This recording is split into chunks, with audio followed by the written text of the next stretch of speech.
Hello and welcome to Here's to Your Health. I'm your host, Veggie Patty, and it is my pleasure to bring you information on healthy living. On today's episode, we have a very special guest, me. I've decided we've taped about 20 episodes now, and people have said, I've never actually told you my whole story, so I'm going to do that in today's episode. Also, I always tell people at the end of the episode to take charge of their health, but I never quite tell them exactly how to do that.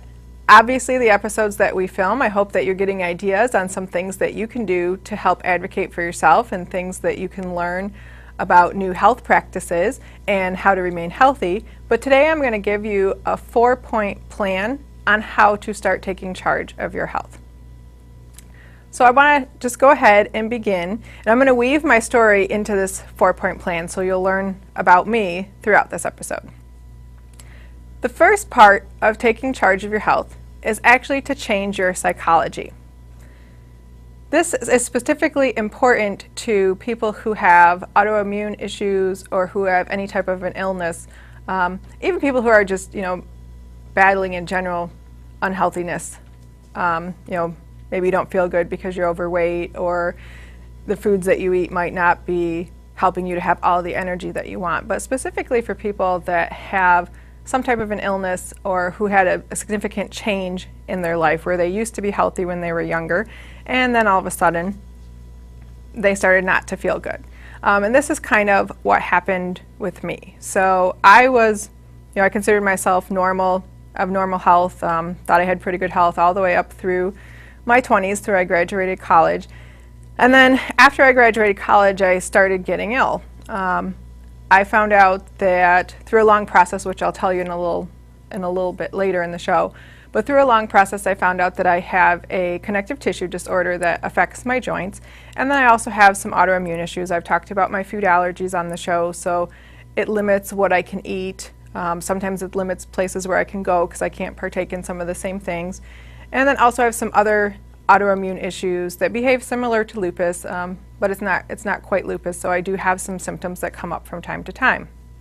When I first got ill, and this was a progression of many years that I was ill, when I first got ill, of course, you kind of retreat into yourself because you were used to being a healthy individual that could do anything that you want, and all of a sudden something has happened, something has changed, and you can't do the same things. You can't enjoy the same things you did before. Simple things in life become difficult.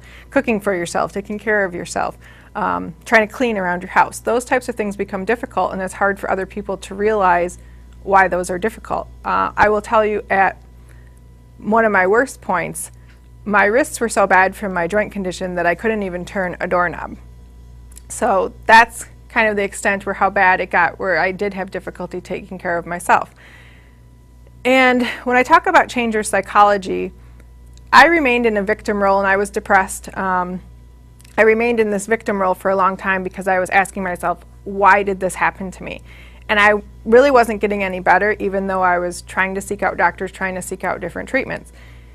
And one day, one of my doctors asked me, what are your goals? How can I help you? And this was a new doctor. How can I help you achieve your goal? And I said, well, I want to get back to where I was before. That's my goal.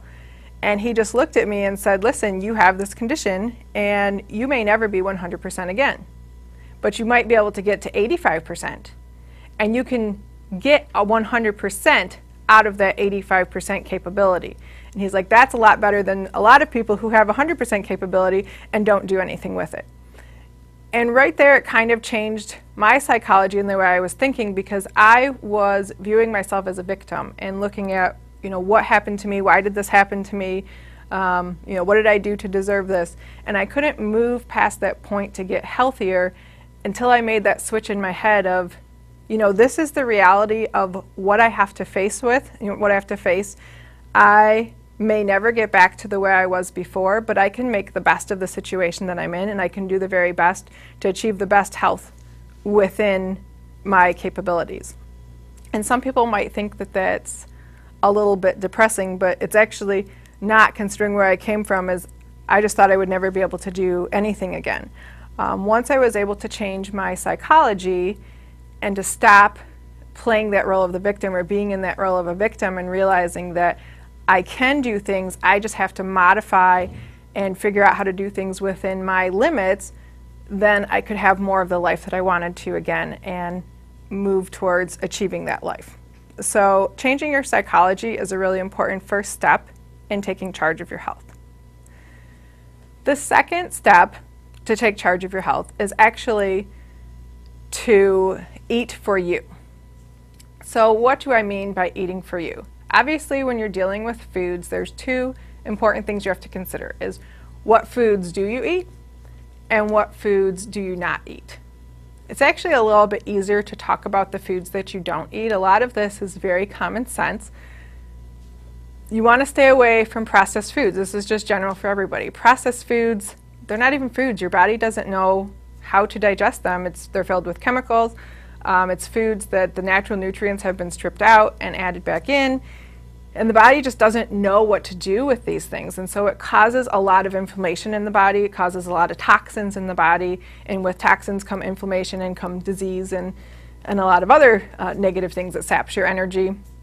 So removing certain foods from your diet is really key. And processed foods are right up there on the list.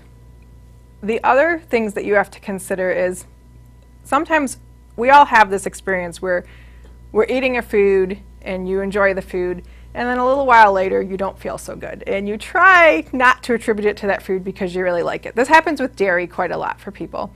A lot of people are allergic to dairy.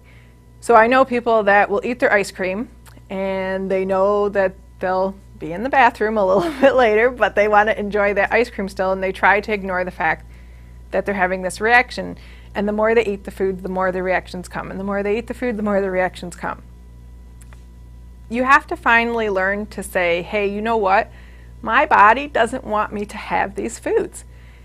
And what I tell people is, I know it's kind of hard for you, but try to cut that particular food out that's bothering you. Cut that food out of your diet. Just cut it out for a couple weeks and see if you start to feel better. See if some of your congestion clears up. See if maybe you have skin issues like with allergies. Sometimes those will clear up. You see if you get more energy back. See if you just feel better in general by cutting that food out of your diet. If you do, then that may mean that you need to keep that food out of your diet permanently, or if you really want that food and you can't find a good substitute, although most foods you can find a substitute for, then maybe you just have that in small quantities every once in a while as a special treat.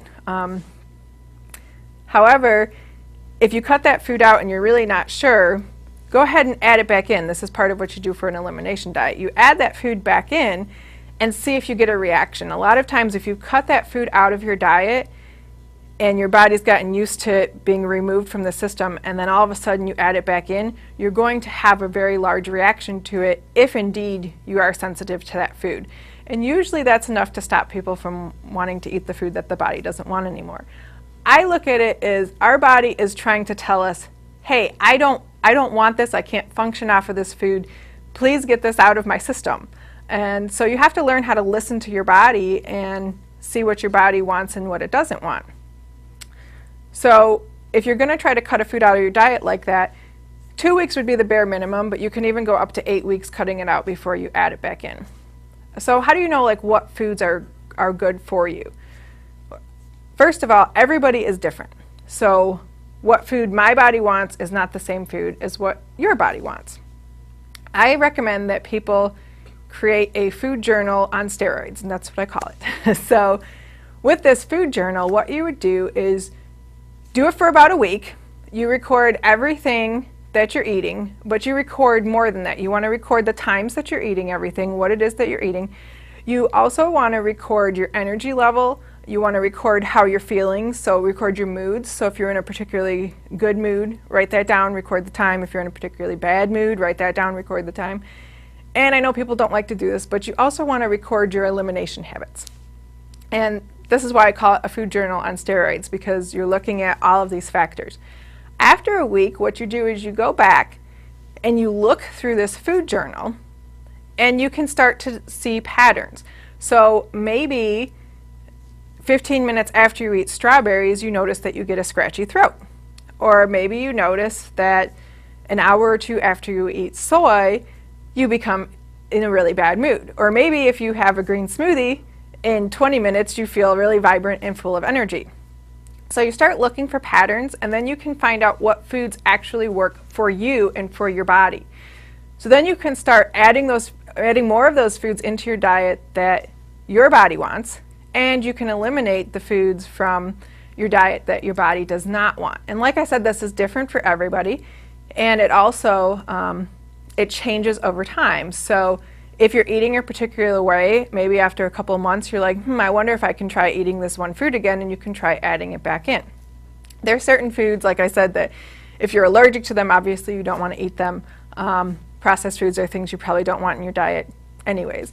For me, because I have all these food allergies, I've had to kind of take this to the extreme, and I use this tool quite often. I've gotten to the point where with my food allergies, I started off not having any food allergies at all. I became a vegetarian back when I was 13 years old, and I didn't become a vegan until probably about 7 years ago. And the reason I became a vegan was for health reasons. I was trying to do something different. Like I had mentioned, I had gotten sick, and I couldn't find anything that worked for me. And a lot of doctors were, just said, oh, well, try this, try that, and nothing was really working. One of the things that I was told all the time was that I had hay fever, and I was never going to get rid of my hay fever, and I just had to deal with it. Well, I read up on some information, and it said that dairy sometimes causes allergies in people that mimic hay fever. So I decided to cut out the dairy in my diet, and lo and behold, I could actually breathe again for the first time in years. I mean, I had walked around for years with the stuffiness going on right around here, and I could breathe again. And I did, I took it out of my diet for a while, and I did add it back in twice to see if that really was the real issue, because when I first cut it out, I admit that I missed cheese. That's what I missed.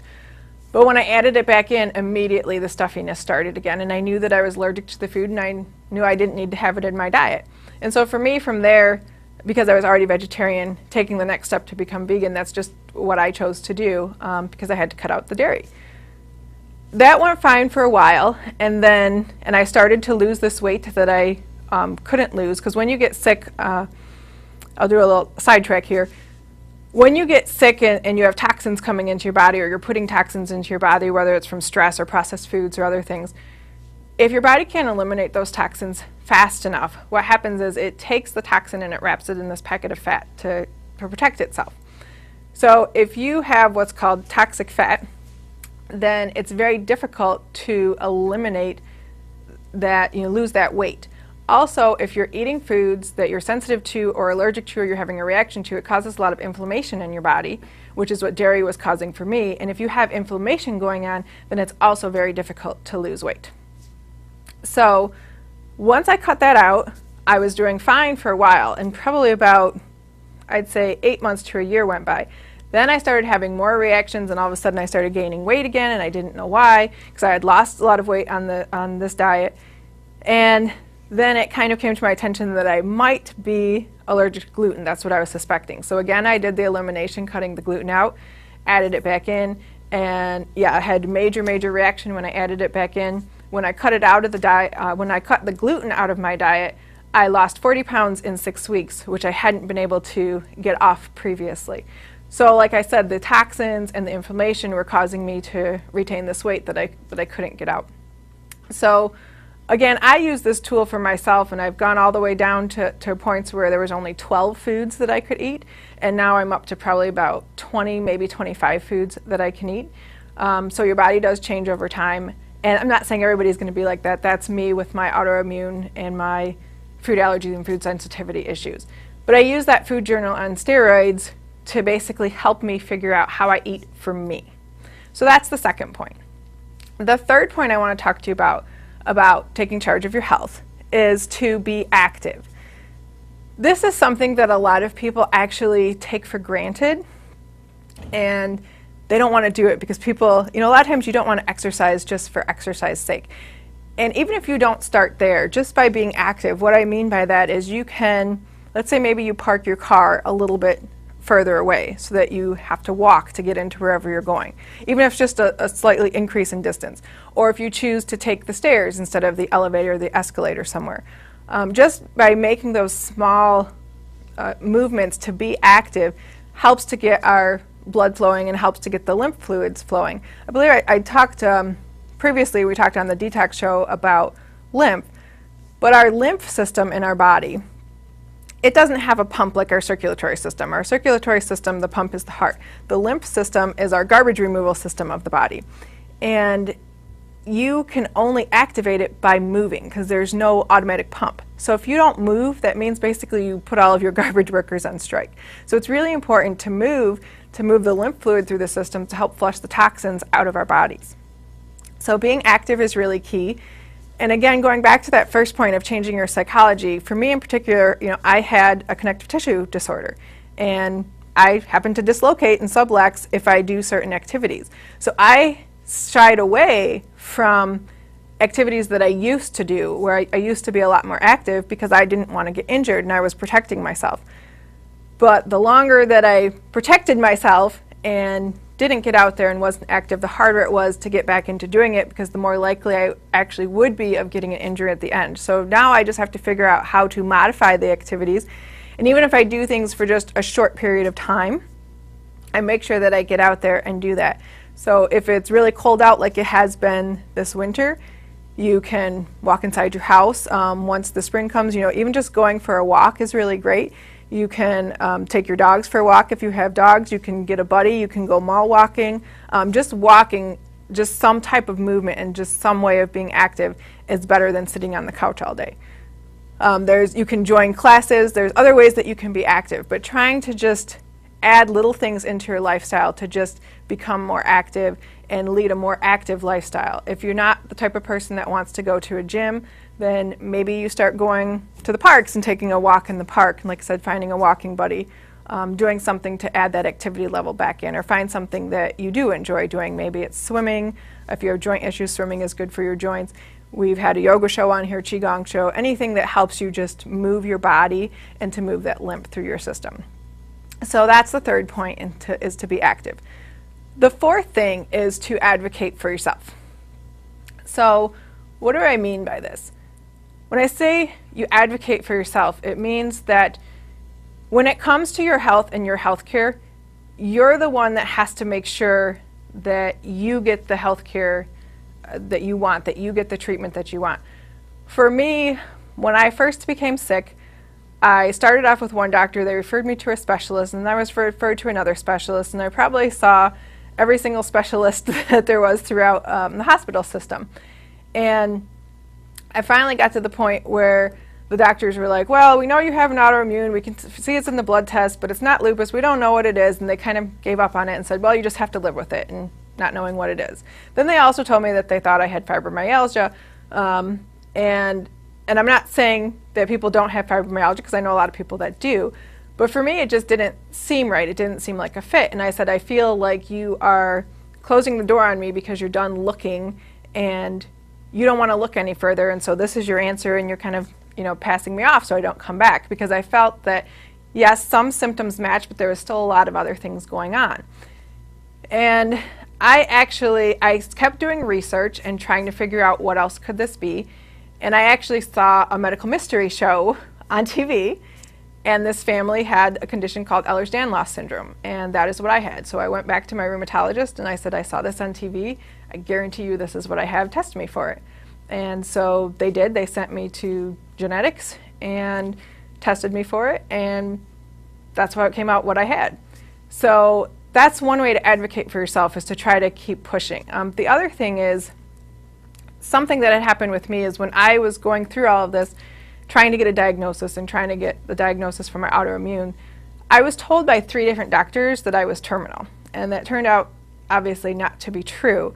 But when somebody tells you that, and you're going to them as a health professional and you expect them to give you their expert opinion, and when not 1, not 2, but 3 people are telling you that, well, we don't have an answer for you, but you're terminal, first of all, it really does change your mindset. So that goes back to the changing the psychology, so you can kind of see why I was all of a sudden in that victim role. But you have to kind of push through that, and I had to ask myself, I didn't say anything to my family for a long time, and then I finally talked to my sister, and I told her what the doctor said, and she said, why would somebody tell you that? What was their reasoning behind that? And so that made me then go out to more doctors and say, hey, this is what I was told by other doctors. Is it true? And they really had no basis to tell me that other than the fact that they didn't know what was wrong with me, and they could see that there was some issues going on. It didn't look good, but they couldn't tell what was wrong with me. They didn't have the answers, so that was the answer they gave me. And it really was a crappy thing to do. I hope that if doctors don't know what's wrong with you, that they just be honest with it and tell you, hey, I don't know, but I'm going to refer you to another colleague, or I really don't know what direction to go in. You might want to do some research on your own, instead of telling you that type of a diagnosis, especially when it turns out, that that's not true. So when I say advocate for yourself, I really do mean keep pushing. If you're getting an answer that you don't like, you don't need to accept that answer. It's your health. If you don't get along with that particular doctor, you don't feel that they are giving you the care that you deserve, it's perfectly acceptable to go to another doctor. I've seen doctors from highly qualified specialists to practitioners that were tiny little holes in the wall that you're kind of like, what kind of a place am I walking into? But I've run the gamut from everything from, MDs all the way down to people that, did all types of other sorts of alternative work. And you really just have to find somebody that's comfortable for you, somebody that's right for you. One of the things you can do is whenever I call a new doctor or a new practitioner, I talk to the receptionist on the phone first, and I ask them lots of questions. First of all, I say, this is why I'm coming to you. These are the conditions that I have. Do you have any other patients that have a similar condition to me? And if they don't, then I ask if the doctor has had any experience with people like me, or if they think the doctor might be able to work with me. If they say no, I say thank you right there, and I move on to the next person, because clearly that's not a good fit. If they say yes, I ask them more questions. I basically tell them what my philosophy is as far as medicine is concerned, and I ask if that's in conjunction with what the doctor's philosophy is, because I'm not going to go to somebody who only practices medicine one way and isn't open to another way. Like for me, for instance, I like to be open to alternative solutions as well. It doesn't mean that I completely eschew Western medicine, because I don't, but I try to use the blend and do integrative approach. But sometimes you have doctors that fall completely on the Western side, or doctors that fall completely on the Eastern side, and they don't want to do an integrative approach. And that's not the right doctor for me, because that's not my philosophy. You have to decide what your health philosophy is, and find a doctor or a practitioner that will work with you, that agrees with your philosophy, so that you're comfortable seeing that doctor. So that's what I mean by advocating for yourself. So that's my story in a nutshell, and that's also the four points for you to think about, ways that you can take charge of your health. So you change your psychology, get out of that victim role. Eat for you, find out what foods work for you, what helps your body, find out what foods don't make your body feel good, and stop eating those foods. Be active, even if it's part of your daily routine. You want to be active, even if you can't do more extensive activities.